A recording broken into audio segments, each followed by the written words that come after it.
1 लाख टका दो, सब जनता के 1 किलो काट के हमरा दो, कहां से देते? के कैसे काट दो? उ के छे लाल बिहारी के। हां, तो 1 किलो काट के दो। हां, हमरा 50 किलो देसी लो सब किलो। हां, गरीब लोग हमें तो मुख्यमंत्री खड़ा रहो। क्या मांग क्या की बोले रहो? लाल बिहारी की कहे रहो लाल बिहारी? करे कि 50 किलो गहूम दो, 1 रुपया के बेसी किलो जनता से। वो हमरा दो यार। हां, हमरा की करे लाल बिहारी?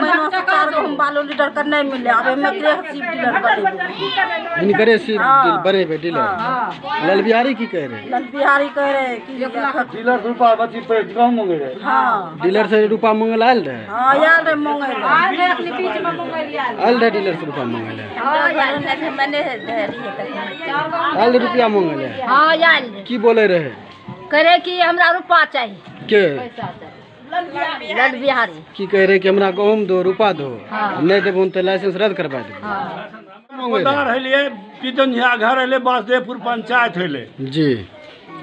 तीर छपला की कह छै जदयू के नेता आयल रहे लाल बिहारी चौरसिया पेशर हले तनुकलाल चौरसिया। वो कह रहे हम 50 किलो गहूम दो, 1 लाख रुपया लेबन महीना में। जनता से कह रहे 1 रुपया काटो। अच्छा 1 किलो गहूम 4 में से 1 किलो काटो, नहीं तो 1 लाख रुपया तो लेबन लाइसेंस तो रद्द करवा देबो। एना बोले रहे आय कोनो। लाल बिहारी बोल रहे हैं। हाँ, इतना आदमी के बीच में बोल रहे वह कीच के लाल बिहारी वो अध्यक्ष के किसान कौन जदयू के छिए नेता किसान संघ के किसान प्रकोष्ठ हाँ अध्यक्ष। हाँ